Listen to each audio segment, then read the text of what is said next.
Hello friends, मेरा नाम है विनीत शर्मा और आप लोगों का काम है चैनल सब्सक्राइब करना।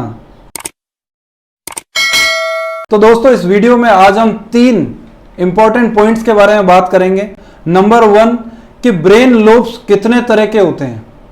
सेकंड पॉइंट कि क्या कैरेक्टरिस्टिक्स है हमारे ब्रेन लोब्स की।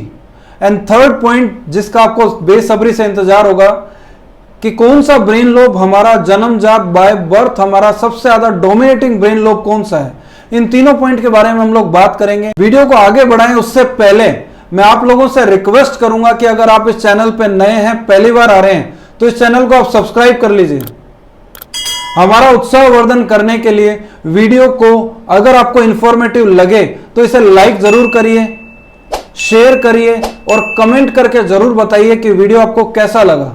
दोस्तों, वीडियो में हम लोग आगे बढ़ते हैं और मैं तीनों पॉइंट के बारे में आपको डिटेल से बताऊंगा, लेकिन उससे पहले मैं आप लोगों को एक चीज क्लियर कर दूं कि ये वीडियो आपके लिए बहुत ज्यादा इंपॉर्टेंट हो सकता है, इस लिहाजे से कि अगर आप डीएमआईटी काउंसलिंग में एक्सपर्ट बनना चाहते हैं, डीएमआईटी काउंसलिंग के ऑलरेडी इस फील्ड में काम कर रहे हैं और डीएमआईटी काउंसलिंग के अंदर अपने आप को बहुत ज्यादा निखारना चाहते हैं, तो वीडियो आपके लिए बहुत ज्यादा इंपॉर्टेंट हो सकता है। चलिए हम लोग वीडियो की शुरुआत करते हैं। सबसे पहला पॉइंट कि हमारे ब्रेन में कितने तरह के लोब्स होते हैं। जैसा कि मैंने आपको प्रीवियस वीडियो में बताया था कि हमारा ब्रेन 2 हेमिस्फीयर में डिवाइडेड होता है, लेफ्ट एंड राइट।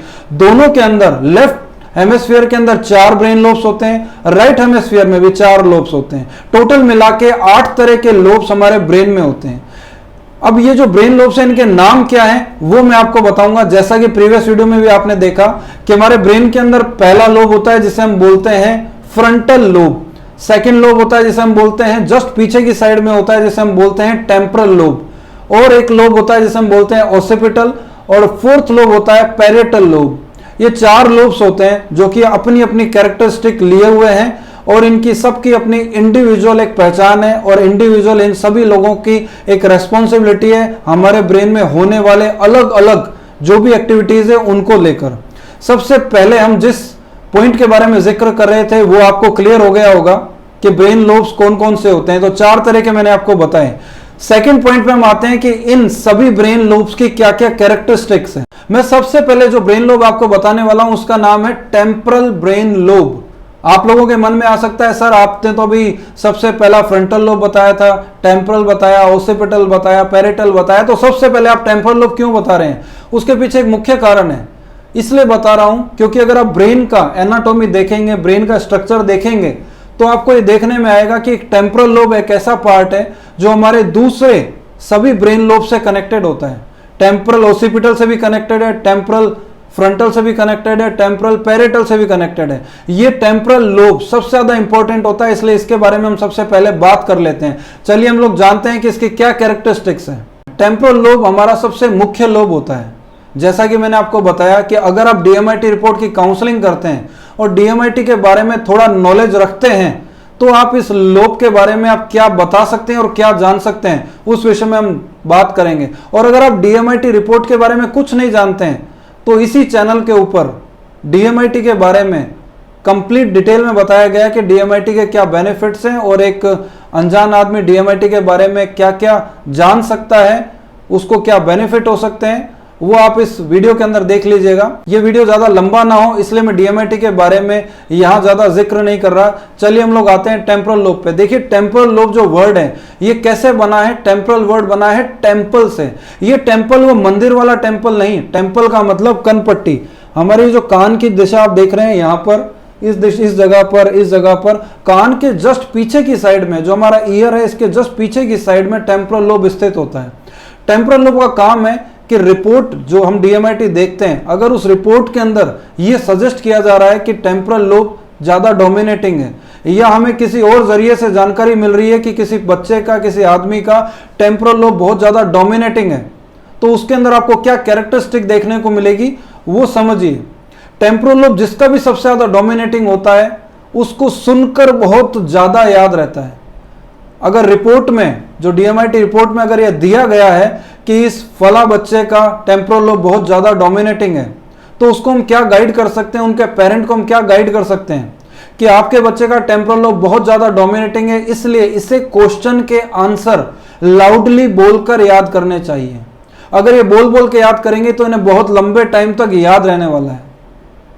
या तो ये क्वेश्चन के आंसर अपने मम्मी पापा को सुनाए, या ये खुद जोर जोर से बोले, या मदर फादर बच्चे के साथ क्वेश्चन के आंसर को डिस्कस करे, या मदर फादर क्वेश्चन के आंसर बच्चे को बोलकर सुनाए। और कुछ नहीं हो सकता तो मैं ये सजेस्ट करूंगा कि एक रूम बंद कर ले और जोर जोर से आंसर दीवारों को बोलकर सुनाए, लेकिन बोलना पड़ेगा। अगर बोलेंगे तो टेम्पोरल लोब जिस बच्चे का डोमिनेटिंग है, जिस भी इंसान का, उन्हें बोला हुआ बहुत ज्यादा याद रहता है, तो उसे बहुत ज्यादा क्वेश्चन के आंसर जल्दी याद होंगे, लंबे टाइम तक याद रहेंगे। ये एक सामान्य और दिखने में प्रथम दृष्टया बहुत अच्छी टिप थी जो हमने बच्चे को उसके पेरेंट्स के सामने बच्चे को, दोनों के सामने ये टिप हमने डिस्क्लोज करी और बताई। लेकिन पर्दे के पीछे की बात यह है कि जिस भी बच्चे का टेम्पोरल लोब बहुत ज्यादा डोमिनेटिंग होता है, उनको पेरेंट्स को अलग से बताया जाता है कि आपके बच्चे का टेम्पोरल लोब बहुत ज्यादा डोमिनेटिंग है, इसलिए आप अपने बच्चे को तेज चिल्लाकर डांटना बंद कर दीजिए। अगर तेज चिल्ला के डांटेंगे तो इस बच्चे का तो टेम्पोरल लोब ज्यादा स्ट्रांग है, इसको सुनकर याद रहता है, तो आपके द्वारा मारी गई डांट भी इस बच्चे को बहुत लंबे टाइम तक याद रहेगी और बच्चा बात को मन में रखेगा, गांठ बांध लेगा, लंबे टाइम तक याद रखेगा। पेरेंट्स जब दोबारा कभी डांटेंगे तो उसको पुरानी भी रिकॉल हो जाएगी कि आपने पहले भी मुझे ऐसा कहा था। पेरेंट्स से बच्चे दूरी बनाने लग जाते हैं, ये सब देखने में आता है। टेम्पोरल लोब बहुत ज्यादा इंपॉर्टेंट होता है। अगर आप इस वीडियो को देख रहे हैं और आपके बच्चे का आपने DMIT टेस्ट करवा रखा है और आपको जानकारी में है कि आपके बच्चे का टेम्पोरल लोब ज्यादा डोमिनेटिंग है, तो आप उसे सजेस्ट कर सकते हैं तेज बोल के पढ़ना। लेकिन आप लोगों को मैं सजेस्ट कर सकता हूं कि अपने बच्चों को तेज चिल्ला के डांटना बंद कर दीजिए। अगर आप डांट रहे हैं तो आज से बंद कर दीजिए। अगर आपके मन में ख्याल आता है कि बच्चों को तो कभी कभी डांटना ही पड़ता है, तो आप ऐसे बच्चे जिनका टेम्पोरल लोब तेज है उन्हें आप आंखों का डर रख सकते हो। उनको बहुत ही ज्यादा आपको डांटना ही महसूस हो रहा है तो आप उसे आंखों से डरा सकते हो, चपत लगा सकते हो, लेकिन तेज चिल्ला के डांटना बंद कर दीजिए। यह लोब सबसे ज्यादा इंपॉर्टेंट है। लेकिन कभी खुदा ना खास्ता हमने आपको समझाया, आपने वीडियो को देखा और आपको पूरा क्लियर हो गया कि तेज चिल्ला के नहीं डांटना चाहिए, लेकिन समझाने के बाद, DMIT रिपोर्ट की काउंसलिंग लेने के बाद भी आप कभी बच्चे को डांट देते हैं, तो क्या सिचुएशन होने वाली है कि बच्चा आपसे नाराज हो जाएगा, रूम में बैठ जाएगा, दूरी कर लेगा। जिसने डांटा है उससे तो बिल्कुल बच्चा बात नहीं करेगा। तो इस बच्चे को कैसे वापस से मनाया जाए, वो टिप भी मैं आपको इसी वीडियो में बताने वाला हूं। वो टिप ये है कि अगर आप बच्चे को डांटते हैं तो ध्यान रखिए कि जिन भी बच्चों का टेम्पोरल लोब सबसे ज्यादा डोमिनेटिंग होता है, उनका म्यूजिक में बहुत इंटरेस्ट मिलेगा। तो ऐसे बच्चे को मनाने के लिए आप एक काम कर सकते हैं कि उस बच्चे का पसंद का म्यूजिक, जो भी गाना उसको पसंद है, म्यूजिक खुद सुनने के बहाने से घर में उस म्यूजिक को प्ले करिए। जब आप म्यूजिक को प्ले करेंगे तो जैसे इस म्यूजिक की वाइब्रेशन उस बच्चे के कान में जाएगी, ये ब्रेन के अंदर जो टेम्पोरल लोब है वो एसी का काम करेगा, कूलिंग का, और तुरंत ब्रेन को ठंडा कर देगा। और बच्चे को 10 मिनट बाद ही ऐसा लगेगा यार कोई बात नहीं, लेट गो करो, डांट दिया तो डांट गया, हमारे फादर मदर ही तो हैं, वो चला के अपने आप बात कर लेगा। लेकिन अगर ये टिप मैंने आपको बच्चों के सामने बताई या ये टिप बच्चों के आगे डिस्क्लोज की गई तो एक बड़ा हंसी का सा मामला हो जाएगा कि बच्चे सोचेंगे अरे क्या मतलब है, पापा ने डांटा लेकिन गाना चलाएंगे अभी और हमें मनाने की कोशिश करेंगे, तो ये टिप बच्चे पर उस वक्त काम नहीं करेगी। इसलिए ये जब भी DMIT की काउंसलिंग अगर आप स्वयं कर रहे हैं किसी की, तो ध्यान रखें कि ये टिप बच्चे के सामने डिस्क्लोज ना करें। चलिए अभी हम लोग जान लेते हैं सेकंड ब्रेन लोब, जिसे हम बोलते हैं ओसिपिटल लोब। ओसिपिटल जो लोब होता है वो हमारी विजुअल पावर के लिए जिम्मेदार होता है, हमारी आईज के लिए।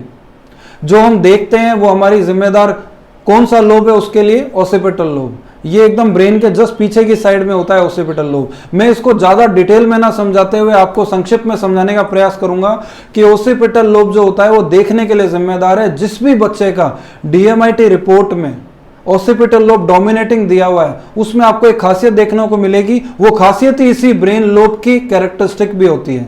क्या खासियत है कि उन बच्चों की निशानेबाजी बहुत अच्छी मिलेगी, तीरंदाजी, निशानेबाजी, स्केटिंग करना, शूटिंग करना, गाड़ी ड्राइव करने में उनका जजमेंट बहुत शानदार होना, ये सारी चीजें आपको देखने को मिलेंगी।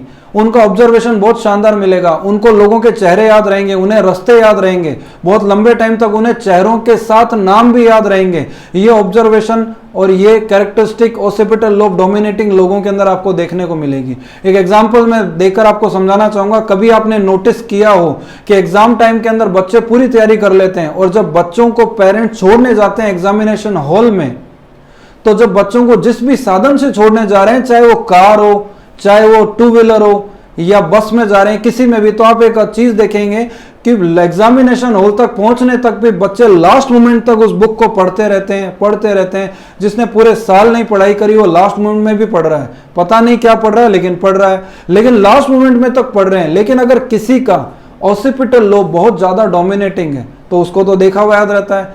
एग्जाम टाइम में एग्जामिनेशन हॉल तक पहुंचने तक अगर कोई लड़का लड़की स्टूडेंट कोई भी लास्ट मोमेंट में भी उस बुक को पढ़ रहा है और लकीली वही आंसर वही क्वेश्चन अगर एग्जाम में आ गया जो लास्ट मोमेंट में देख रहा था, तो वो एकदम खुश हो जाएगा, अरे ये क्वेश्चन तो मैं अभी देख ही रहा था और यही क्वेश्चन आ गया, और वो उसे एज इट इज लिख सकता है, जैसे कि फोटोकॉपी कर दिया हो, जैसे कि प्रिंट कर दिया हो, एकदम क्लियरली लिख लेंगे। ऐसा क्यों हुआ? क्योंकि उन्हें ओसिपिटल लोब उनका बहुत स्ट्रांग है, उन्हें देखा हुआ बहुत याद रहता है। लेकिन अगर यही रिवर्स हो जाए, किसी बच्चे का टेम्पोरल लोब बहुत ज्यादा डोमिनेटिंग है और वो एग्जामिनेशन हॉल में जा रहा है और लास्ट मोमेंट में पढ़ रहा है, तो एग्जाम में जब बैठेगा तो उसे लगेगा अरे यार अभी तो देखा था ये, लेकिन उसे रिकॉल नहीं हो रहा, उसको क्या समझ में आ रहा है, क्या सुनाई दे रहा है, उसे सराउंडिंग में बच्चे क्या चिल्ला रहे हैं, टीचर क्या बोल रहे हैं, सराउंडिंग में आवाजें क्या आ रही है, गाड़ियों के हॉर्न क्या सुन रहे हैं, सब रास्ते की सारी चीजें उसके दिमाग में गूंज रही है, लेकिन उसे वो याद नहीं आ रहा जो लास्ट मोमेंट में उसने देखा था, क्योंकि वो टेम्पोरल लोब डोमिनेटिंग बच्चा है, सुन के करता है। अगर लास्ट मोमेंट में वो भी जोर जोर से बोल रहा होता तो शायद उसे वो चीज रिकॉल हो जाती, याद आ जाती। लेकिन हम यहाँ बात कर रहे हैं ओसिपिटल लोब की, तो ओसिपिटल लोब वाले बच्चों को देखकर ही याद रहता है। यहाँ पे मैं आपको एक टिप देना चाहूंगा कि अगर आपके बच्चे का आपको जानकारी हो गई है डीएमआईटी रिपोर्ट से कि ओसिपिटल लोब उनका डोमिनेटिंग है, तो उन्हें आंखों का डर दिखाना बंद कर दीजिए। अगर आप आंखों से डर दिखाते हैं, अक्सर हम सुनते हैं काउंसलिंग के दौरान पेरेंट बोलते हैं अभी आंख दिखाऊंगा, मेरी आंखों से मेरा बच्चा डरता है, ये बंद कर दीजिए। आंखों से डर दिखाएंगे तो बच्चा आई कॉन्टेक्ट बंद कर देगा पेरेंट से। फिर एक बीमारी के बारे में आपने सुना होगा जिसे हम बोलते हैं ऑटिज्म। ऑटिज्म बीमारी में एक ऐसा ही कुछ देखने को मिलता है कि बच्चा आई कांटेक्ट नहीं करता है, हमेशा गर्दन नीचे ही रखता है, आई कांटेक्ट नहीं करता। ऐसी सिचुएशन आपके बच्चों के साथ ना हो, इसलिए ओसिपिटल लोब अगर डोमिनेटिंग है तो उसे आंखों का डर दिखाना बंद कर दीजिए। चलिए हम चलते हैं नेक्स्ट लोब की ओर, पैरेटल लोब। पैरेटल लोब एक जबरदस्त लोब है ये, जो हर इंसान का मैं कहूंगा कि ज्यादा डोमिनेटिंग होना चाहिए। क्यों होना चाहिए? क्योंकि पैरेटल लोब हमारी बॉडी के अंदर काइनेस्थेटिक एक्टिविटीज के लिए, fine motor skill, gross motor skill से जुड़ा होता है, एसोसिएट होता है, उसके लिए जिम्मेदार होता है। इसे हम डिटेल में समझ लेते हैं। कभी आपने ऐसा महसूस किया हो, मैं एग्जांपल से आपको समझाना चाहूंगा।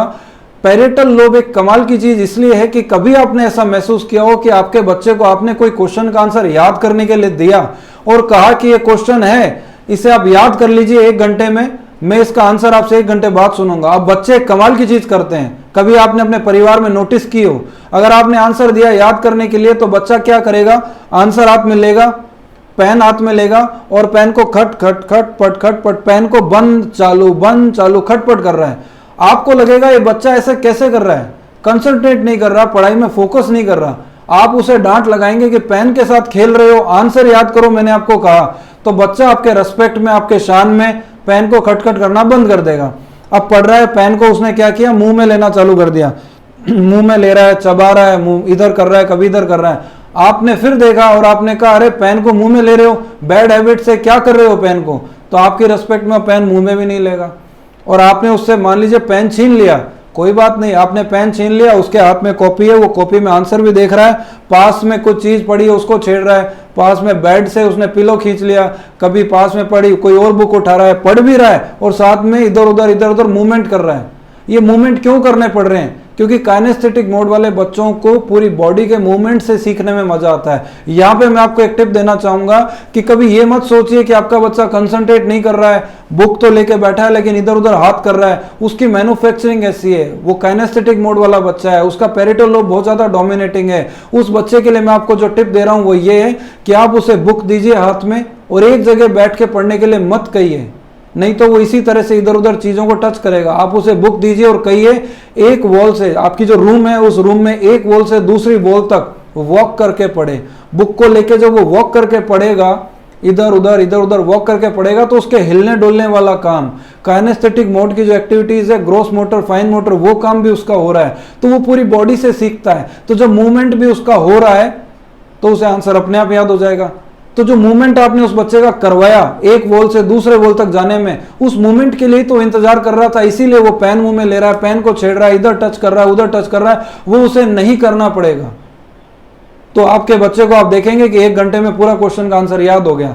अब मैं आपको इसकी कुछ खास बातें और बताऊं कि जिन भी लोगों का पैरेटल लोब बहुत ज्यादा स्ट्रांग होता है, वो लोग एथलीट बनते हैं, स्पोर्ट्स में जाते हैं, वो लोग पुलिस में जा सकते हैं, डिफेंस में जा सकते हैं, ऐसी हर जगह जा सकते हैं जहां पूरी बॉडी का मूवमेंट होता है। जैसे स्विमर अच्छे बन सकते हैं, या ऐसा कोई भी काम जिसमें पूरी बॉडी का मूवमेंट होता हो, जैसे डांस अच्छा कर सकते हैं।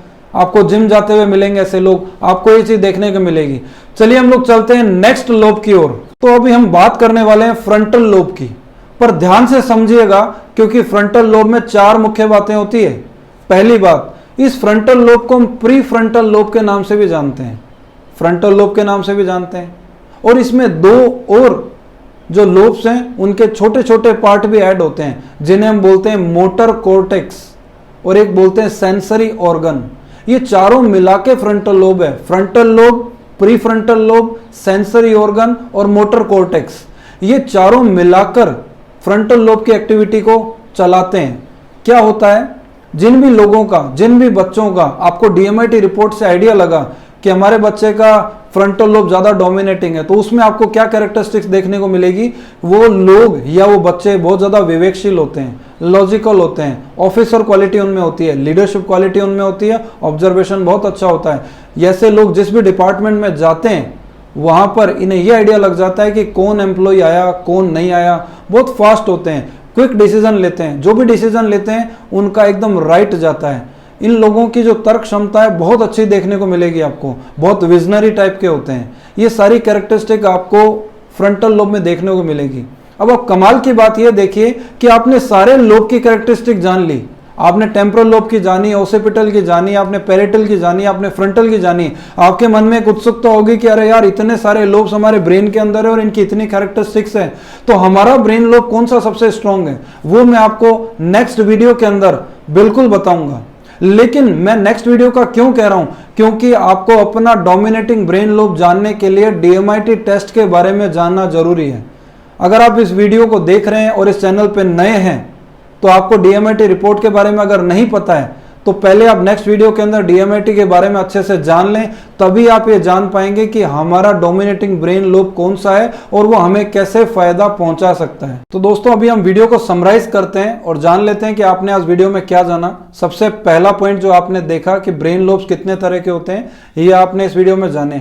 सेकेंड पॉइंट आपने जाना कि ब्रेन लोब्स की क्या क्या कैरेक्टरिस्टिक्स हैं, और थर्ड पॉइंट कि आपका ब्रेन लोब सबसे ज्यादा डोमिनेटिंग कौन सा ब्रेन लोब है। इसको जानने के लिए मैंने अभी आपसे जानकारी शेयर की कि आपको डीएमआईटी टेस्ट के बारे में पता होना चाहिए, तभी आप जान पाएंगे कि आपका ब्रेन लोब सबसे ज्यादा डोमिनेटिंग कौन सा है। तो नेक्स्ट वीडियो में सबसे पहले हम लोग जानेंगे डीएमआईटी टेस्ट की इंपॉर्टेंस क्या है, ये डीएमआईटी टेस्ट होता क्या है, और उसी वीडियो में आपको जानकारी होगी कि आपका ब्रेन का डोमिनेटिंग ब्रेन लोब कौन सा है। आपने इस वीडियो को ध्यान से सुना, उसके लिए बहुत बहुत धन्यवाद। लेकिन इस वीडियो को लाइक करना, शेयर करना और कमेंट करना ना भूलिएगा, और चैनल को सब्सक्राइब जरूर कर लीजिएगा।